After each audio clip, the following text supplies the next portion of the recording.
Perkenalkan, kami dari kelompok 14, nama saya Nurul Pratiwi. Dan nama saya Dimas Aldi.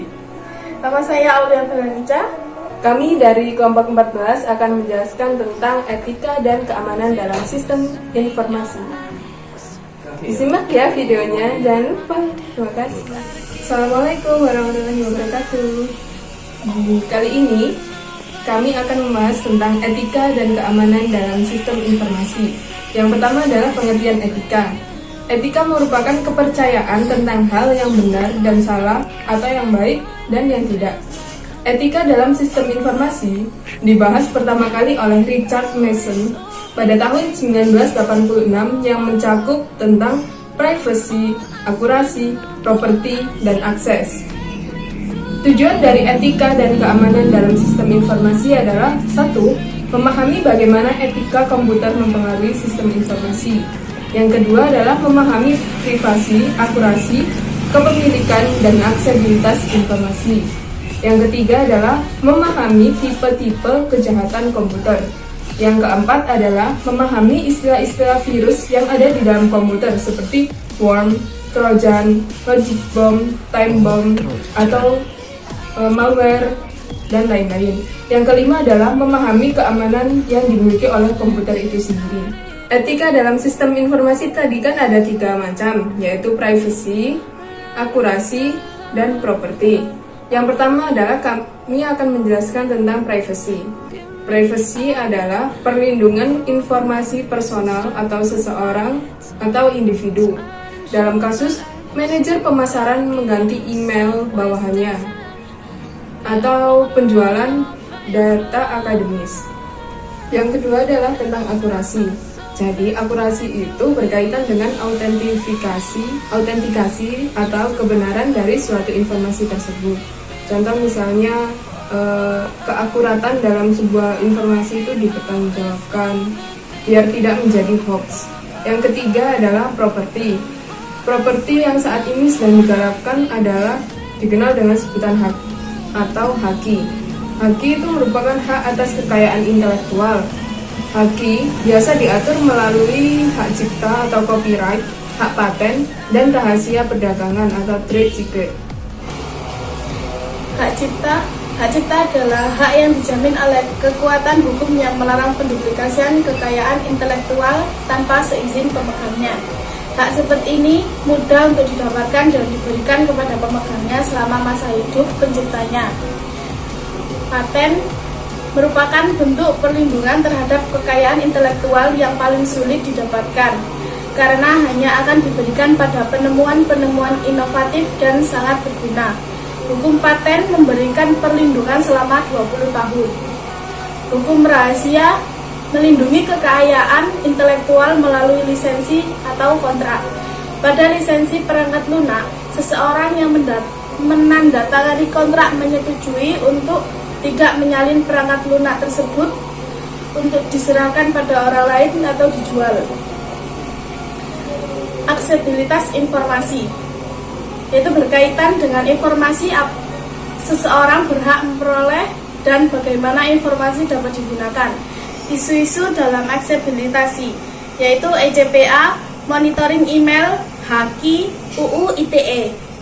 Ancaman terhadap sistem ada 2, ancaman aktif dan ancaman pasif. Ancaman aktif yaitu mencakup kecurangan dan kejahatan terhadap komputer. Ancaman pasif yaitu mencakup kegagalan sistem, kesalahan manusia, dan bencana alam. Selanjutnya adalah berbagai teknik yang digunakan untuk melakukan hacking. Yang pertama adalah denial of service. Denial of service adalah membuat permintaan yang sangat banyak terhadap suatu situs, sehingga sistem menjadi crash, dan kemudian dengan mencari kelemahan pada sistem, si pelaku melakukan serangan terhadap sistem. Yang kedua adalah sniffer. Sniffer adalah teknik yang diimplementasikan dengan membuat program yang dapat melacak paket data seseorang ketika paket tersebut melintasi internet, menangkap password, atau menangkap isinya.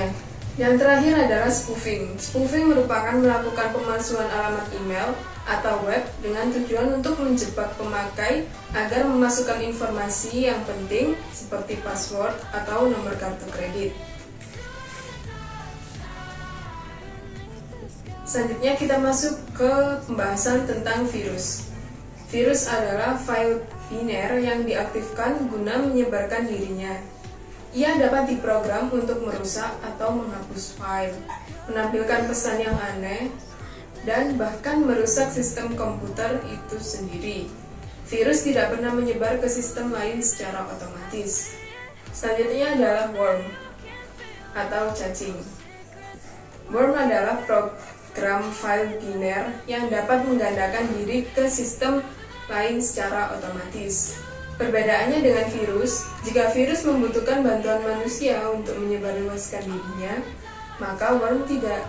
Contohnya, jika suatu jaringan LAN terkena suatu worm, maka seluruh komputer di jaringan tersebut akan terkena worm.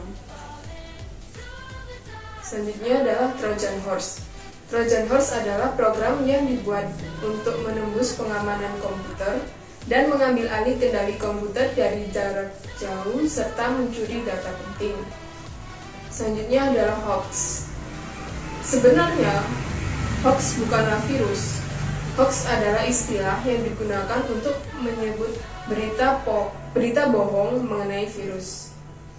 Hoax biasanya datang dalam bentuk email yang isinya memberitahu agar pengguna komputer menghapus file tertentu yang dikabarkan dicurigai serta sebagai virus. Pengendalian sistem informasi. 1. Kontrol administrasi. Pengendalian sistem informasi dapat dilaksanakan dengan jelas dan serius oleh semua pihak dalam organisasi atau prosedur formal. Yang kedua, kontrol pengembangan dan pemeliharaan sistem untuk memastikan bahwa sistem benar-benar terkendali, termasuk dalam hal otorisasi pemakai sistem. Aplikasi dilengkapi dengan audit trail sehingga kronologi transaksi mudah untuk ditelusuri. Yang ketiga, kontrol operasi. Tujuan agar sistem beroperasi sesuai dengan yang diharapkan. Yang pertama adalah pembatasan akses terhadap pusat data. Kedua, kontrol terhadap personel pengoperasi. Ketiga, kontrol terhadap peralatan. Keempat, kontrol terhadap penyimpanan arsip. Yang kelima, pengendalian terhadap virus. Dan yang keempat, proteksi terhadap pusat data secara fisik.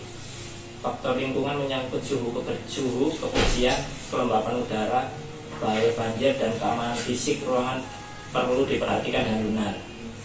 Untuk mengantisipasi kegagalan sumber daya listrik, biasa digunakan UPS dan mungkin juga penyediaan generator. Yang kelima, kontrol perangkat keras. Sistem berbasis fault toleran menulis data ke 2D secara paralel. Yang keenam, kontrol terhadap akses komputer. Setiap pemakai dilengkapi dengan nama pemakai dan password.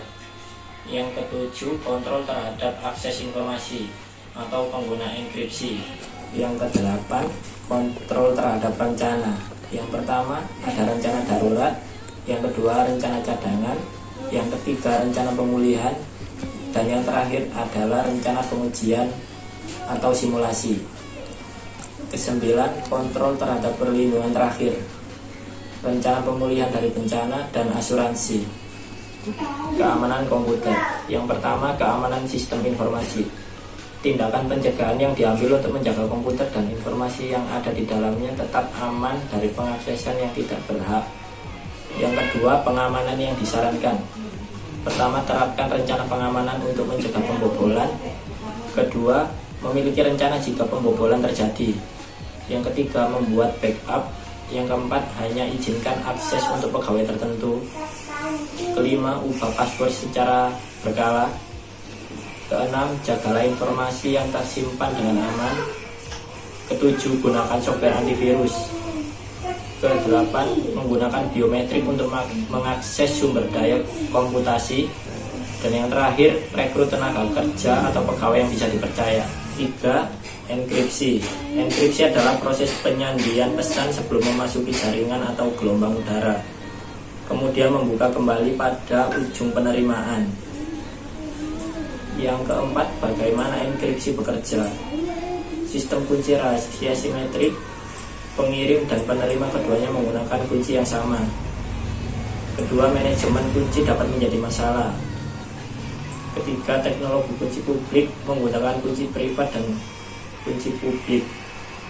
Keempat, otoritas sertifikat, lembaga atau orang terpercaya yang memberikan keterangan bahwa suatu situs web dapat dipercaya menyediakan kunci publik kepada pihak yang terpercaya. Dan yang terakhir adalah Secure Socket Layer atau SSL. Pencegahan virus. 1. Install software antivirus. 2. Buat data cadangan. 3. Hindari pemakaian program bebas yang tidak dikenal. 4. Hapus email dari sumber yang tidak dikenal. Bagaimana menjaga privasi saat online? Yaitu caranya sebagai berikut.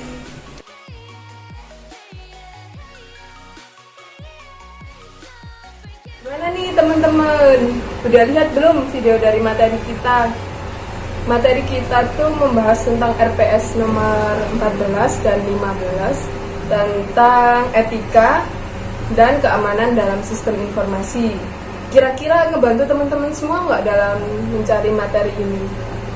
Jangan lupa di share, komen, dan like ya video kita.